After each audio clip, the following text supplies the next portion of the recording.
Wonderful, thank you.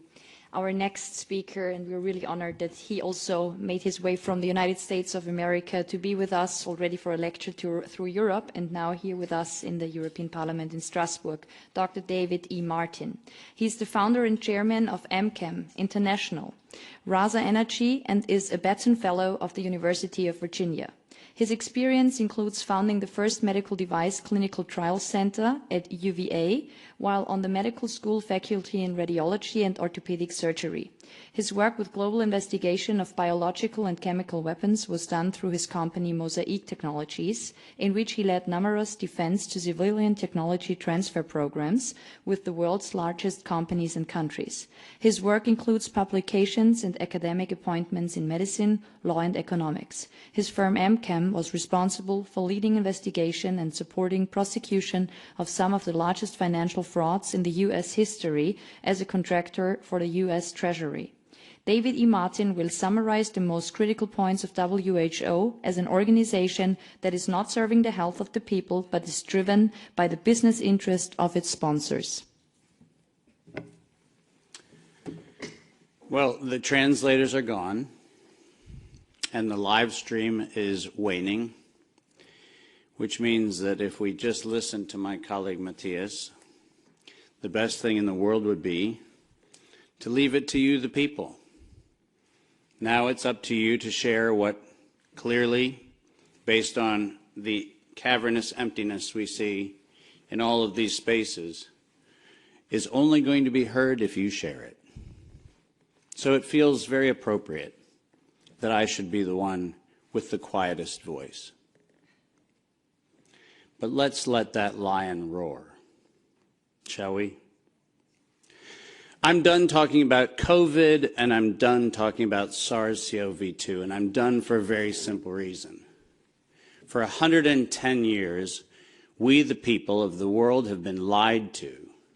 We're a group, a very small number of criminal, industrial conspirators decided to subordinate the entirety of the human population for the purpose of their sinister plans to enrich themselves while impoverishing and killing the rest of humanity. And I'm done being polite. We've long passed polite. When the words acceptable death rate become part of an industrial norm, we have lost the plot of humanity. And that's not my words. Those were the words of the World Health Organization and of Pfizer and of Moderna when they were given the authorization to begin the process of killing human beings in the interest of advancing their goals. Next slide. And I'm also not going to sugarcoat this. This is a criminal cartel. We are acting as though there's some sort of redeemable quality somewhere in some esoteric layer that somehow or another the World Health Organization must have some salutatory benefit. Well, I'm going to tell you, since its formation in the 1940s, the World Health Organization has been nothing more than a criminal cartel that has a sole and singular intent. And I will show you the document that proves what I'm saying. This is not an allegation. This is actually provable by their own words in their own hand. And they use a four-step process to execute every one of their nefarious plans. They begin by planning an exercise, then they go to the business of funding that exercise, then they create the rationale for the thing that they're going to do, and then they deploy and profit from it. And in violation of 15 U.S. Code Section 19, which for those of you listening, coincidentally started with the Clayton Act in the same year that the World Health Organization in the United States, 1913, the same year the World Health Organization's progenitors also started. So I find it fascinating that we passed the Clayton Act in 1913 and we set in motion 110 years ago the criminal conspiracy which we now call the World Health Organization. 110 years later. And in violation of TIFU, or TEFU, I don't even know how to say it, the TFEU, the treaty allegedly for the functioning of the European Union, which I think needs to now be called the Treaty for the Dysfunctional European Cabal, Article 101 unambiguously lays out the conditions that this was never a public health anything. It was racketeering for the purpose of instilling terror to adapt the behavior of a population. Period. That's what it was. That's what it always was.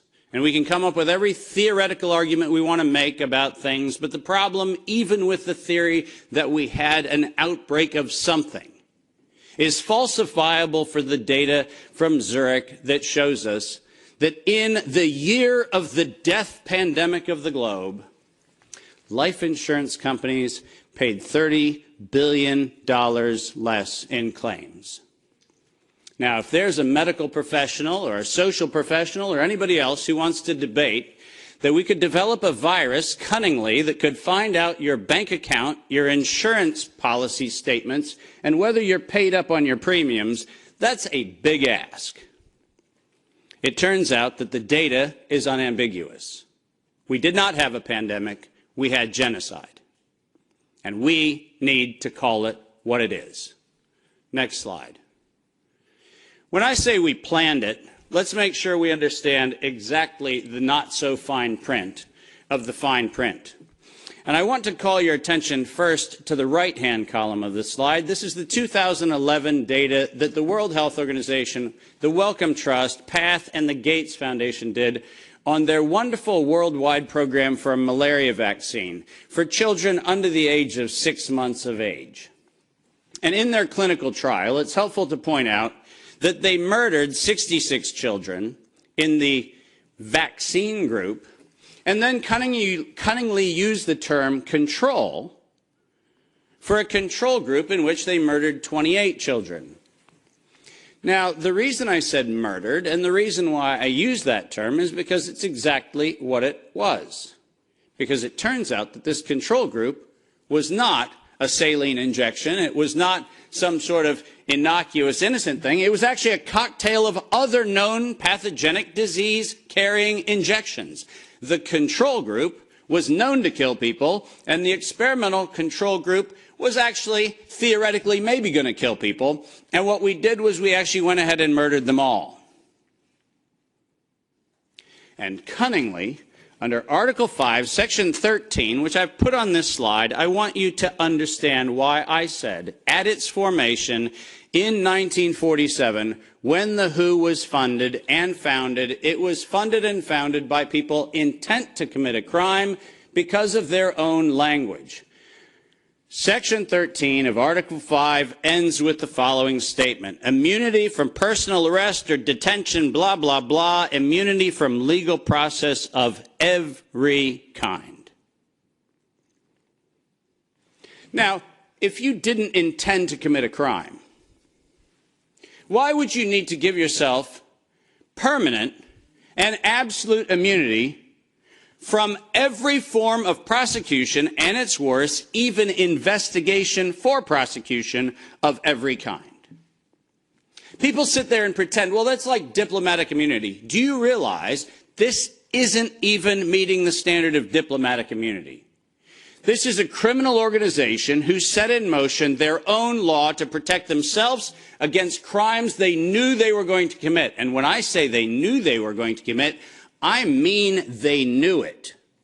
Because their first Director General, none other than Dr. René Sand, who happened to be in the hospitality of the Germans in Dachau in 1940 earlier, in 1947, mysteriously, with the largesse of the Rockefeller Foundation, was nominated to become the first Director General of the WHO.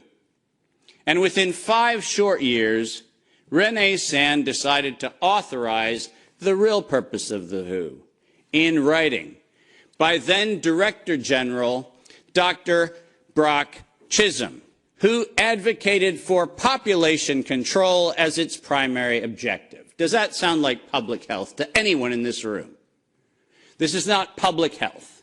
This is the advancement of the same genocidal program that began with the Carnegie Foundation's funding of the eugenics office at Cold Spring Labs in the United States in 1913 under the philanthropy of Andrew Carnegie. People, stop fooling yourself. We debate the leaves on the tree of what we call this pandemic thing, but we're not going to the root. This was an organized crime, racketeering entity set up to give itself first absolute immunity and then execute its plans to make sure it controls who lives, who dies, and who gets any chance at life. And if you think that I am somehow inflating numbers, let me be unambiguous. Under every treatment of tax provision, if I were to tell you that there is an 88% controlling interest of any organization, you might conclude that that actually aggregates into a controlling interest. And it turns out that if we look at the foundation donations to the World Health Organization, 88% of those come from a single organization, the Gates Foundation. That constitutes a violation of every competitiveness law in Europe and every competitiveness law in the United States.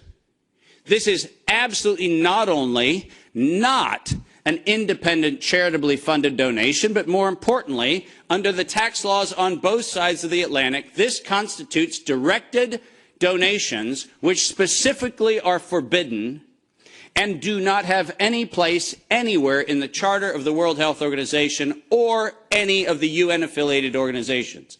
When I say this is a crime, I mean it's a tax crime, a racketeering crime, a money laundering crime, and now the crime of racketeering leading to murder and global terrorism. Next slide. I told you that the second thing after they plan it is they fund it. And why don't we use the criminals' language in their own words, because it's the best way to say it. When they actually planned the release of the use of a biologically modified chimera associated with the model derived from coronavirus, they actually said the following: to sustain the funding base beyond the crisis, we need to increase the public understanding for the needful medical countermeasures such as a pan-influenza or pan-coronavirus vaccine. Now, let me pause for just one moment and remind you that the crisis that they were speaking of was a crisis of diminishing funding. There was no health crisis. This was a crisis of their coffers were starting to run dry. That's the crisis. And let's read on. A key driver is the media, and the economics will follow the hype. We need to use that hype to our advantage to get to the real issues. Investors will respond if they see profit at the end of the process. That is officially the statement made by the conspiratorial cabal that by that time was the decade of vaccines put in motion in 2011 by the Global Preparedness Monitoring Board of the World Health Organization, and it was the funding base for Peter Daszak's partnership with the chimeric production of pathogens both in North Carolina and in Wuhan. So don't tell me that we have to do an investigation into where this came from. The criminals have admitted to it in their own words. Next slide. And now we get the fun one that no one in Congress is willing to address, which is the elephant in the room. On October the 21st, 2014, despite the multiple conversations between Senator Rand Paul and Anthony Fauci, where we've been told that Rand Paul has done everything he can to put Fauci on the ropes, he has had in his possession the letter that you see on the left. And it is the letter, conveniently on NIAID letterhead, sent to the University of North Carolina, Chapel Hill, which unambiguously states that during the gain-of-function moratorium, which, by the way, if we use the word moratorium, feels like that means you're supposed to stop. Why don't we go ahead and look at two pieces of this letter? First, the second bullet under Project 1, which, by the way, was not part of the original grant. This was to look at the novel functions of the virus pathogenesis in vivo. You know what that means? In living systems. The grant was supposed to be clinical simulations and models, but this grant was modified with this letter to say we were going to authorize gain-of-function research during the moratorium in living systems. And then we love the last paragraph of this letter, which conveniently says, as your grant is currently funded, this pause is voluntary. How many times have you met a voluntary moratorium? And the best part about it is that if we look at the very last line, or continue to conduct the applicable gain-of-function research until the end of the currently active budget period. But here comes the problem. You know who is supplying the budget? An indefinite term, unlimited amount contract from DARPA and from NIH. Isn't it convenient to have a perpetually funded project that needs to stop when the money runs out, when you find out that there is no point where the money runs out because there is no end to the thing that has no end? And lest you think that I'm making an allegation, which I'm not, I'm making an accusation. Let's be clear. And there's a big difference. I'm not alleging anything. They actually went to the trouble of telling us that it was going to be the Wuhan virus that was going to get us. As you see on the right-hand side of the screen, published in 2016, March 14th of 2016, the SARS-like Wuhan Institute of Virology Virus 1, and I quote, is poised for human emergence.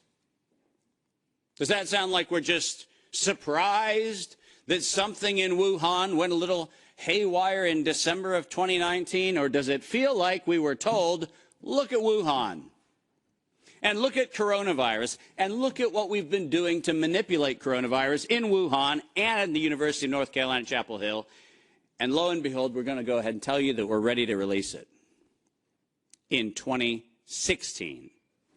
Next slide. We're almost done. And then they created it. Now, all of you know that I am criticized globally for my use of the term biological warfare. I do that because I am credentialed to do that.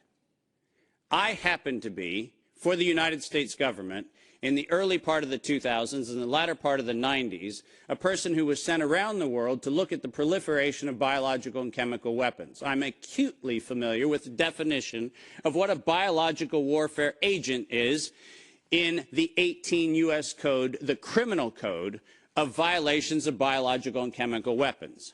And so my assessment is, in fact, professional and right. And the reason for that is I'm the one credentialed to make that determination for the United States government for many years. That's why I say it. But let's pretend for the moment that I'm just a nut job. Maybe I don't know what I'm talking about. So why don't we look at what the criminals said themselves, shall we? In 2005, at a conference sponsored by DARPA and the MITRE Corporation, Ralph Baric, the architect of the lethal strand that has been injected into millions and billions of people's arms, that Ralph Baric was sponsored to present the following, and let's go ahead and use his words, presentation: synthetic coronaviruses, biohacking, bio-warfare enabling technologies.